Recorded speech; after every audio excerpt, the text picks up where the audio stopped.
Au réveil, je pouvais pas voir grand-chose. Je me souviens pas de m'être endormi. Les ombres. J'étais sur le toit d'un bâtiment. Le jour commençait à peine à poindre. Les premiers rayons me caressaient le visage. Et ma machine avait disparu. Je me mis à la chercher autour de moi. Mais à l'exception de quelques constructions et antennes, j'étais sur du plat. Chaque petite ombre attirait mon œil. Et à mesure que la lumière arrivait, je perdais l'espoir de la retrouver. Je ne pouvais pas sauter. Alors, je m'assis sur le bord de l'immeuble.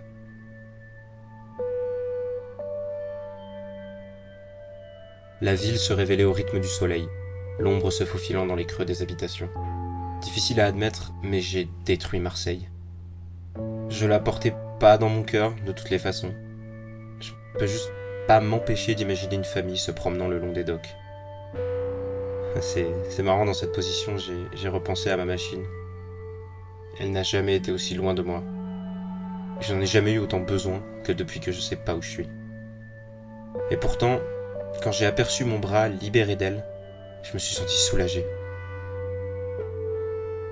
C'était comme la fois où j'ai perdu mon téléphone. La porte d'une des petites bâtisses s'ouvrit, et deux femmes en sortirent. J'ignorais ce qu'elles voulaient, mais si je voulais pas rester là, j'avais intérêt à les suivre. Je me suis dit que c'était la meilleure solution. Sans dire un mot, elles m'ont amené vers un étage, au milieu du bâtiment, puis dans un bureau. Rien ne différenciait la porte du mur, même couleur, comme si elle n'avait pas existé. J'étais comme hors du temps, dans une pièce infinie, sans issue. Je savais pas qui étaient ces gens. Une personne se tenait derrière son bureau, dos à moi, face à de très très nombreux écrans. Des gens qui se battent, qui mangent, qui baisent. Ça change toutes les 5 secondes à peu près.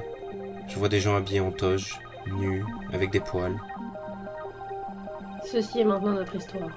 me dit la femme en se retournant. Sa voix était étouffée par un masque à gaz. Vous avez peur que je pète trop fort? Je savais pas où j'allais avec cette question, j'espérais un rire peut-être. Elle ne dit rien, se contentant de poser un enregistreur sur la table. On m'avait épargné les menottes, mais je pouvais sentir la pression de son regard. Un regard invisible, et ça c'était pire. Je m'entendais déglutir chaque seconde. S'il me pose une question piège, ça va mal se terminer, et pas pour eux.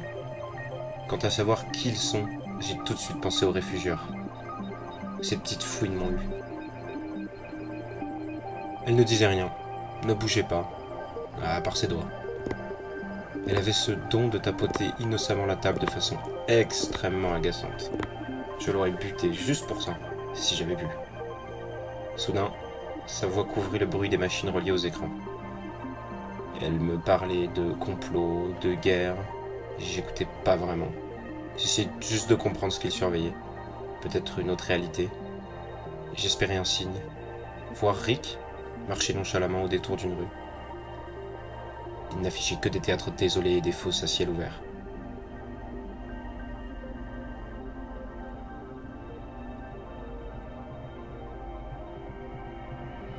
Mon attention se porta à nouveau sur mon interlocutrice, lorsqu'elle frappa du poing sur la table. On a eu du mal à te retrouver. Maintenant, tu vas t'expliquer. Je savais pas quoi répondre. Je sais même pas vraiment ce que j'ai fait.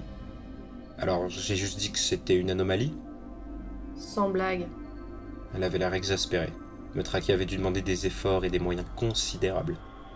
Je remarquai seulement à ce moment-là que ma tête était imprimée sur les petits papiers accrochés au mur. Étrangement, je me sentais un peu flatté. Mais j'avais des questions et je comptais pas laisser passer une telle occasion. On est où? Vous êtes les réfugiés ou pas? Pourquoi on me cherche moi? Et putain, qui est Angus? Et avant que je puisse ouvrir la bouche, une porte s'est ouverte bruyamment. Une personne avec une casquette, habillée en noir, tendit un papier à la femme devant moi. Après, elle l'a congédié et s'est tournée vers moi, un large sourire commençant à se dessiner sur son visage. Elle me le tendit avant de me laisser seul. On détient Rick. Sobre, mais suffisant pour me faire paniquer. Je vais devoir agir.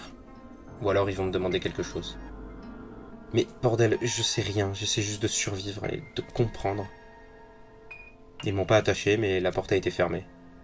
Les tiroirs sous la table aussi. J'essayais d'en crocheter un quand j'ai entendu des pas. Un retour à ma place. Mais j'avais déjà élaboré un plan. Je l'ai vu mourir, et ils l'ont pas.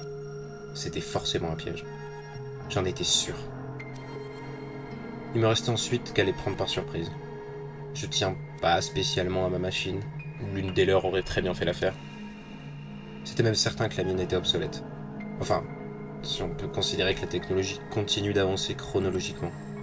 Et à plus d'époque.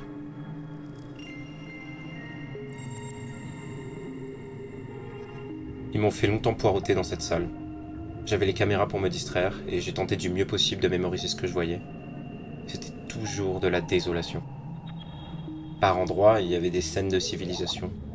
J'ignorais si c'était une falsification, une illusion. Les bâtiments que j'ai vus depuis le toit étaient détruits, ça, c'était une certitude. Quand la porte s'est à nouveau ouverte, j'ai pas essayé de me rasseoir discrètement. Il y avait sûrement des caméras au milieu de tout l'équipement, ça servait à rien de faire semblant. 3 personnes en sortirent, masquées elles aussi. Le bâtiment était sombre et plein de couloirs. Aucun doute, c'était une administration de réfugieurs. Je me sentais un peu rassuré de savoir où on m'avait fait mettre les pieds. Et s'ils me cherchent autant, c'est qu'ils ont besoin de quelque chose. Nouvel étage, par l'escalier bien sûr, nouveau bureau. Des fenêtres cette fois-ci. Il faisait beau, j'ai pu noter. La même femme, si je me fie à sa taille, se tenait face à elle. Elle aimait bien m'accueillir avec son dos, visiblement. On me laissa seul avec elle, et elle ne dit rien.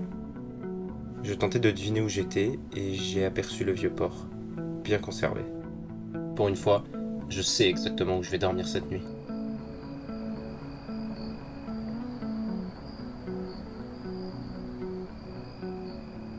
C'est beau ici, vous ne trouvez pas? Je savais pas trop quoi dire, alors j'ai rien dit. Le port, les bateaux...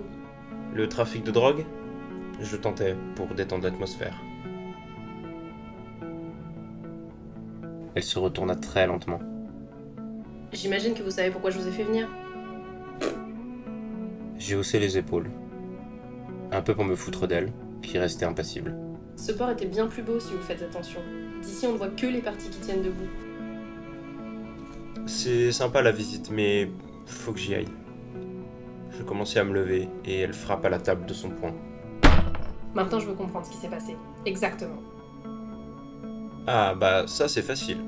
J'étais ravi de pouvoir enfin en apprendre plus. En fait, j'étais en train de faire une mission et d'un coup, sans même utiliser ma machine, j'ai été projeté dans un espace-temps différent. Enfin, après, je sais pas... Mais moi non plus, enfin nous non plus. On n'a jamais vu un truc pareil. C'était quoi cette mission? Je sais pas moi, je devais juste réarranger la famille royale. Il fallait pas qu'elle reste au pouvoir. Elle me regardait intensément. Mais j'ai échoué. Et j'ai dû y retourner plusieurs fois. Elle a écarquillé les yeux, j'ai cru qu'ils allaient sauter. Vous pensiez que ça n'allait pas trop déranger la ligne du temps? Vraiment? Non, mais quand on fait une erreur, il faut assumer et tout faire pour se corriger. Sinon, à quoi nous sert tout ce temps? Elle ne disait rien. Alors je continuais. C'est juste que... J'en suis pas encore sûr, mais... J'ai peut-être vu mon visage. Elle affichait un air horrifié, quoique rempli de satisfaction. Une infraction de niveau 3? Qu'est-ce que c'était encore que ces conneries? Le règlement qu'utilisait Eric en parle pas? Elle perçut mon incompréhension et reprit. Il faut pas voir son propre double. Déjà qu'il faut jamais revenir en arrière. Mais de quoi vous parlez? Avec mon ami, vous nous avez poursuivis à plusieurs reprises au même lieu. Et je parle bien avec un L majuscule, l'endroit spatio-temporel. Vous nous avez pas juste poursuivis quelques décennies après. Nous n'envoyons jamais les mêmes personnes, abrutis. Et maintenant, nos plans sont fichus en l'air par un crétin. J'avais voulu répondre par une belle pique, mais elle semblait pas d'humeur. Vos plans? Ceux de détruire des villes à coups de bombe? On organise la guerre pour avoir la paix. Ce n'est pas vos petites manigances pour sauver un tel ou un tel qui éradiqueront la violence de ce monde. Regardez par la fenêtre. Je savais que la fin justifie les moyens pour vous autres. Vous n'avez jamais tué lors de vos missions? Je sais que c'est des conneries. Arrêtez vos états d'âme déplacés. D'ailleurs, en parlant de votre groupe pourri, j'ai quelque chose qui devrait vous intéresser. Elle ne dit rien. Sa seule réponse fut de toquer 3 fois à la porte. Des pas, puis d'autres. 3 personnes, dont une qui marchait d'un pas décidé. Elle sortit la tête de l'encolure de la porte. Caroline, vous m'avez fait demander? C'était Guillaume, le fils de Rick.